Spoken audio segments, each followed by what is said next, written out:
Hey everyone, I am Jake. And I am Ella. Welcome to the English Speaking Show. Ella, you seem distracted. Everything okay? Sorry, I am still thinking about something that happened at the work dinner last night. What happened? I was sitting next to a colleague from the finance team. Smart person, very confident, and in the space of 10 minutes, he said two things that I cannot get out of my head. What did he say? First, he said, despite of the budget pressure, the project came in on time. And then, a few minutes later, in spite the timeline issues, the team delivered.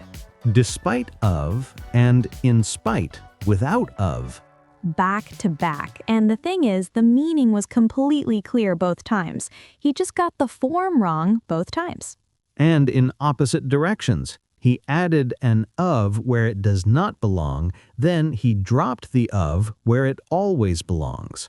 Exactly. Despite never takes of, in spite of always needs it, and most people have no idea which is which. Today we fix that. Despite and in spite of. The rules, the errors, and everything in between. Let us get into it. So, despite and in spite of. Two expressions, same meaning, different form rules. Both express contrast. Something happened even though you might expect it would not have. The contrasting fact does not stop the main fact from being true. Despite the rain, they went ahead with the event. The rain was there, the event happened anyway. In spite of the delay, the project succeeded. The delay was real, the success happened anyway. Same idea, both times, just different words. And they are interchangeable in almost every situation. The meaning does not change. So what does change? The form, and this is where almost every error comes from. Starting with despite, one word and it never takes of after it. Never despite of, ever. Despite the cost, she went ahead, not despite of the cost. Despite the pressure, he stayed calm, not despite of the pressure. Despite working late, she finished on time, not despite of working late. I learned this the hard way. I was writing a client email after a project delay. I wanted to sound formal, so I used despite throughout. What happened? I wrote, despite of the delay, we have maintained quality standards. 5 times in that email. Different sentences, same error. Despite of, despite of, despite of. 5 times? I had no idea. I had always added of because in spite of has of, and the two expressions felt like the same word to me. Which is exactly why this error is so common. Despite and in spite of feel like the same thing, so learners assume they follow the same form. But despite stands completely alone, no of, just despite. Now, in spite of 3 words, always of, never in spite as one word, never in spite without of.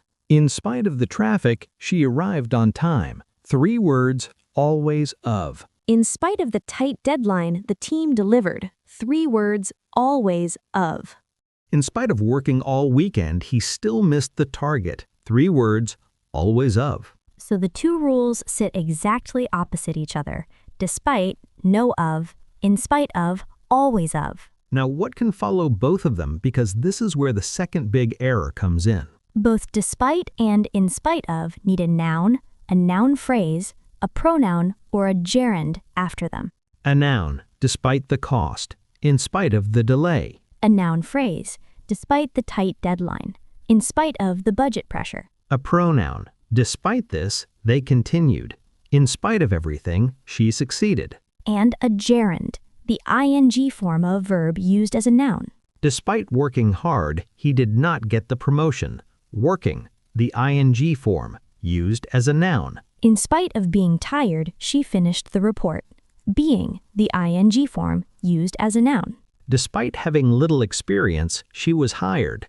Having, the ing form. In spite of arriving late, he did not miss anything important. Arriving, the ing form. And one small thing that catches people in writing, the comma. When despite or in spite of starts the sentence, the comma goes after the whole phrase, not immediately after despite. Despite, She was tired. She continued. Wrong. The comma should not separate despite from its object. Despite being tired, she continued. The comma goes after the entire despite phrase, after being tired, not after despite alone. Despite the rain, we went ahead. The comma sits after the rain, not after despite. One comma after the whole phrase, never immediately after despite. Now, the one thing that cannot follow despite or in spite of directly is a full sentence, a subject and a verb. This is the error that catches the most people. Despite it was raining, we went ahead. Wrong. Despite cannot be followed by a full clause. The correct version, despite the rain, we went ahead. Compress it. Rain, a noun, one word, clean. Or, despite it raining, the gerund. Both work, but despite it was raining does not. And this is what makes despite and in spite of different from although. Although is a conjunction. It can take a full clause. Despite is a preposition. It cannot. Although it was raining, we went ahead. Correct. Full clause after although. Despite it was raining, we went ahead. Wrong. Full clause after despite. Despite the rain, we went ahead.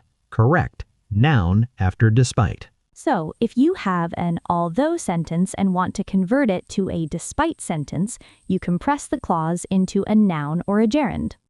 Although she was tired, she continued. Compress it. Despite being tired, she continued. Although the project was delayed, the team succeeded. Compress it. Despite the delay, the team succeeded.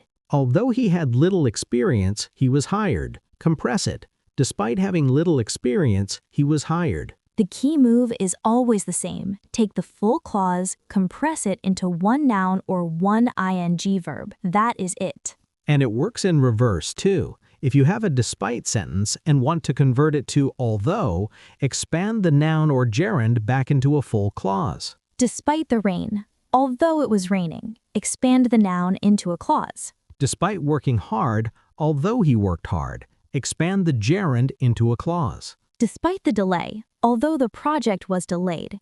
Expand the noun into a clause. Same meaning both ways. The conversion just changes the grammar, not the idea. And both despite and in spite of can sit at the beginning of a sentence or in the middle. Beginning. Despite the rain, we went ahead. Comma after the despite phrase. Middle. We went ahead despite the rain. Comma before despite. Both are equally correct. The position does not change the meaning. Now, let us hear all of this in a real conversation. Jake, you have just had a difficult performance review. Call me. We are getting coffee. Perfect. And friends, notice every despite and in spite of in this conversation, and notice where the error lands. I still cannot believe some of the things he said. What exactly did he say? That despite the strong results, my communication with the client still needs work. You mean despite the strong results, no of after despite. Right, despite the strong results. And then he said the timeline slipped too, in spite of the extra hours the team put in. That one is correct. In spite of, 3 words, always of, followed by a noun phrase. Exactly right. Small victory. A small victory. How do you feel about the feedback overall?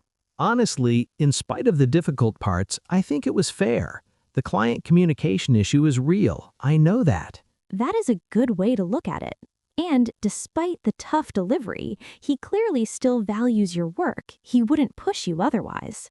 That is true. Despite everything, I left the meeting feeling more motivated than I expected. That says a lot. Let us pull out the key moments from that conversation. Despite of the strong results. The error. Despite never takes of. The correct version is despite the strong results. Noun phrase after despite. No of. In spite of the extra hours the team put in. Correct. In spite of, followed by a noun phrase. 3 words, always of. The phrase comes at the end of the sentence, comma before in spite of. In spite of the difficult parts, I think it was fair. Correct. In spite of, followed by a noun phrase, beginning of the sentence, comma after the whole phrase. After difficult parts, not after in spite of alone. Despite the tough delivery, he clearly still values your work. Correct. despite, followed by a noun phrase, beginning of sentence, comma after the full despite phrase. And despite everything, correct.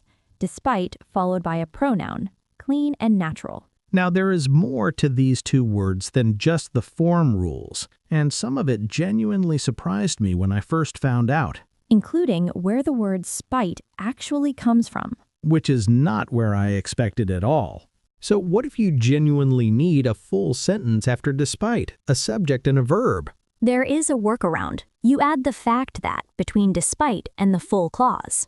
Despite the fact that it was raining, we went ahead. Full sentence after despite, but the fact that bridges it. Despite the fact that he worked hard, he did not pass. Full clause, but the fact that makes it grammatically correct. In spite of the fact that the project ran over budget, the client was satisfied. Same structure. In spite of the fact that, followed by a full clause. Always correct, but always worth asking, can I compress this instead? Despite the fact that it was raining becomes despite the rain, 2 words instead of 7. Despite the fact that he worked hard becomes despite working hard, 3 words instead of 7. So the fact that is a useful tool, but the cleaner version is almost always the compressed one. And there is one more structure worth knowing. Despite and in spite of can also be followed by WH clauses. What, how, who. Despite what the report suggested, the results were strong, very natural in professional writing. In spite of what happened, she remained completely professional, common in adult conversation. Despite how difficult it was, he completed the project on time, natural in any context. In spite of what the client requested, the team found a better solution.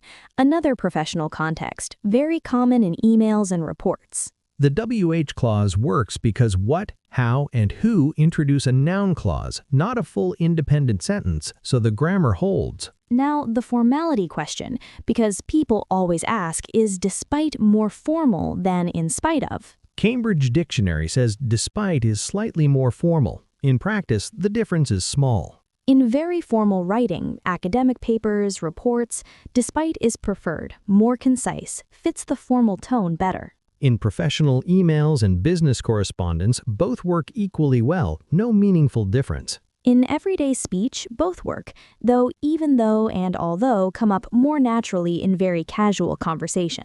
In casual speech, you would say, even though I was tired, far more naturally than despite being tired. Despite and in spite of signal a slightly elevated register, even in speaking. So the honest answer, in most situations, both are fine. If you want the safer, cleaner choice, use despite. And speaking of academic writing, despite is strongly preferred there for one specific reason: conciseness. Academic style guides recommend despite over in spite of because it is one word.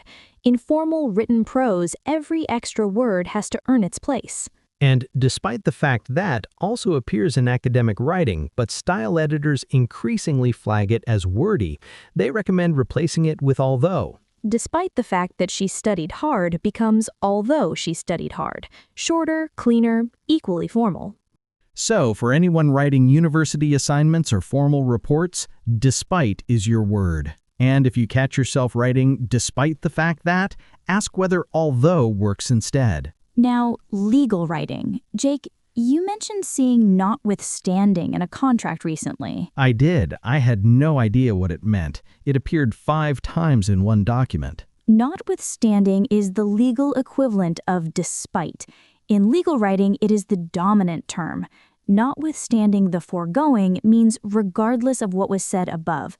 Notwithstanding any other provision means despite anything else in this document. So, despite appears in legal texts too? It does, but notwithstanding is the preferred term in formal legal drafting. It signals a very specific legal meaning. And in spite of? Almost never in legal writing, too informal for that register. So for our viewers, if you see notwithstanding in a contract or formal document, you know it means despite. You do not need to use it yourself unless you are drafting legal documents professionally. Exactly. Recognition only.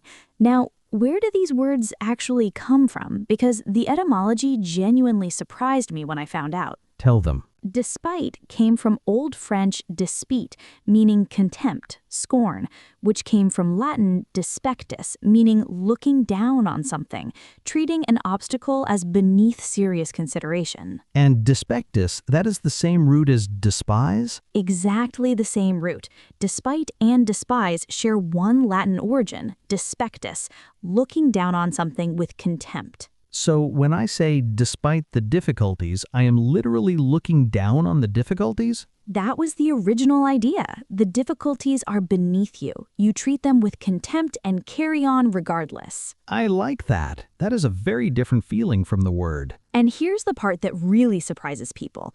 Most learners assume spite came first and despite was built from it. But it's actually the opposite. Despite came first? Despite came first. Spite was clipped from despite in the 14th century. It was shortened and took on the meaning of malice, a deliberate desire to hurt or annoy someone. So despite, despise, and spite, all one Latin root, 3 separate English words. One root, 3 words, and in spite of originally meant in defiance of someone's malice, doing something even though someone was actively working against you with ill will. Which over centuries softened into the neutral expression it is today. And it still shows up in everyday English. She did it out of spite. He's being spiteful. Do not cut off your nose to spite your face. That last one, a very vivid idiom. Very vivid and completely connected to the same root. Now, in spite of has one fixed idiom that despite cannot replace. In spite of oneself. It means you did something even though you did not want or intend to. The action surprised even you. I have a real example of this.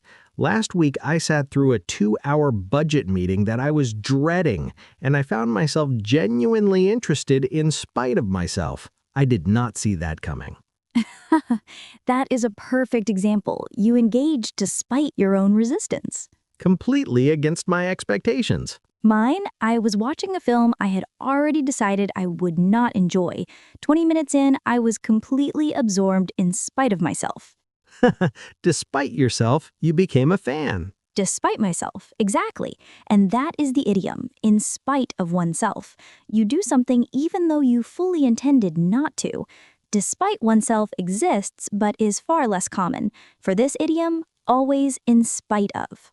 I have a story that connects directly to the grammar point from Section 2, the one about full clauses. Tell them. I was presenting to senior management. I had a slide that read, "Despite the project ran over budget, the client was satisfied." Full clause after despite. Full clause after despite. I read it aloud confidently. My manager came to me quietly after the meeting and said, "Despite needs a noun or an ing verb. You want although there." How long had you been making that error? Years. I had always treated despite and although as interchangeable. I used despite before full clauses constantly. Despite she was late. Despite the traffic was terrible. All wrong. And our stories connect perfectly. I gave despite an extra of, you gave it a full clause. Between us, we covered every possible despite error. A complete set. And if you have done our episode on although and even though, this episode sits right next to it. Although and even though are conjunctions. They take full clauses. Despite and in spite of are prepositions. They take nouns and gerunds. 2 episodes, 1 complete picture. The link is in the description. Now, let us hear all of this in a real professional context. We are writing a client email together. The project had challenges. We need to explain what happened while keeping the tone positive. And friends, notice every despite and in spite of. Notice the structures, and notice where the error lands. Hi. Right, so the client is waiting for an update. Where do we start? The budget. That is the first thing they will ask about. Let us deal with it directly. Okay, how about, despite of the budget constraints, the team delivered the project on time. Almost, but despite of, no. Despite the budget constraints. No of after despite. Right. Despite the budget constraints, the team delivered the project on time. Much better. Now the timeline. There were delays in Phase 2. We need to acknowledge that. Something like, in spite of encountering unexpected delays in Phase 2, the overall delivery date was maintained.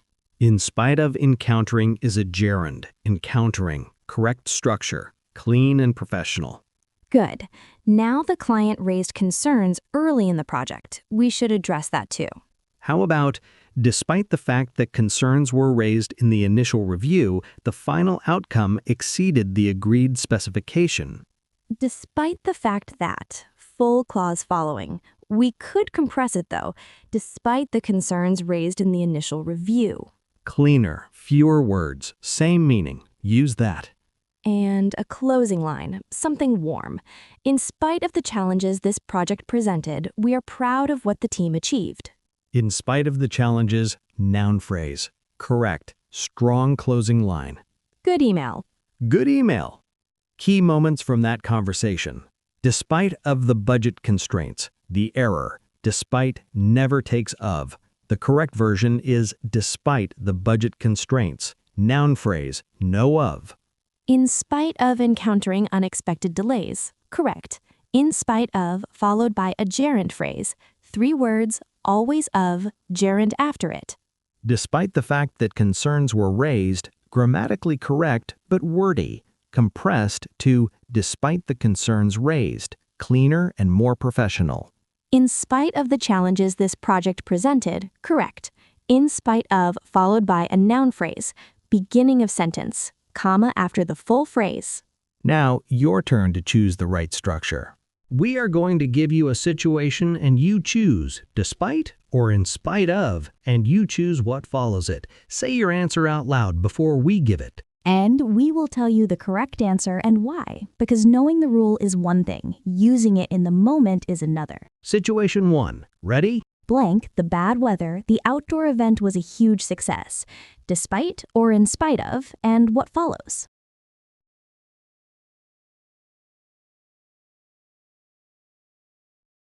The answer, despite the bad weather or in spite of the bad weather. Both are equally correct. The bad weather is a noun phrase. Both despite and in spite of take noun phrases. And in this situation, the choice between the 2 words is purely stylistic. Either one works perfectly. Situation 2. Blank, having very little experience. What goes in the blank?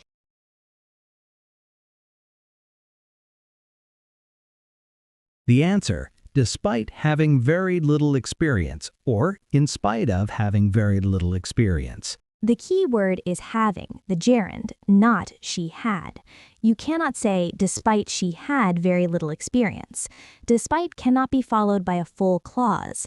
Compress the clause into a gerund. She had very little experience becomes having very little experience. One move, clean. Situation 3. This one is trickier. Blank, it was his first week. He managed the presentation brilliantly. What goes in the blank?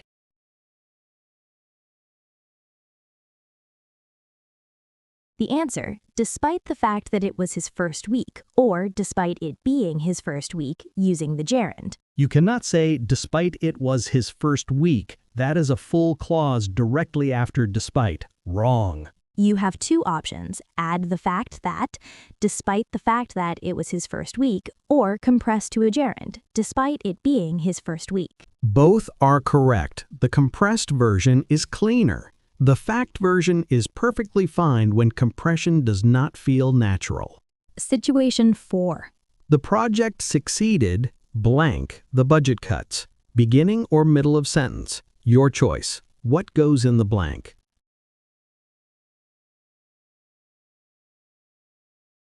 The answer, despite the budget cuts, or in spite of the budget cuts. Both correct. This time, the despite phrase is in the middle of the sentence. The project succeeded despite the budget cuts, comma, before despite. Compare that to beginning position. Despite the budget cuts, the project succeeded, comma, after the despite phrase. Same meaning, different position. Both equally correct. Situation 5, the last one. Blank what the report suggested. The results were stronger than expected. What goes in the blank?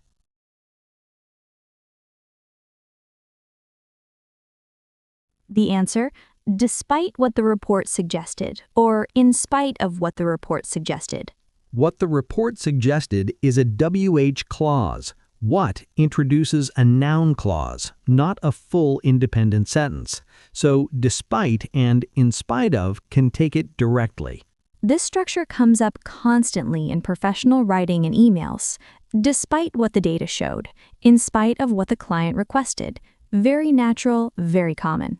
And notice you would not say, although what the report suggested. Although needs a proper full clause with a subject and a verb. Despite what works, although what does not. That is the whole system working in real sentences. Now, let us bring it all together. So, the whole system really does come down to two rules. Despite, one word, no of. In spite of, 3 words, always of. Same meaning, same grammar. Noun or ing after both, never a full sentence directly. And if you need a full sentence, add the fact that in between, or switch to although. Both work. For formal or academic writing, despite is the cleaner, more concise choice. One word, no of, always safe. And if you have an although sentence and want to convert it, compress the clause. Although she was tired becomes despite being tired. One move every time. And despite, despise, and spite all share one Latin root. Every time you use despite, you are treating an obstacle with contempt and carrying on regardless. I will genuinely never forget that. Now, your comment challenge.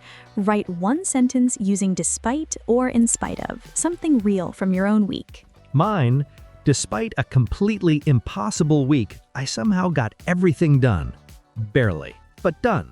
Mine, in spite of arriving to every meeting 2 minutes late this week, I still managed to leave a good impression, I think. Drop yours in the comments. We read every one. And for the full picture on although and even though, the link is in the description. The 2 episodes sit together really well. If this episode helped, please subscribe. New episodes every week. Real English for real life. Thank you for being here today, friends. See you in the next one. Take care, everyone.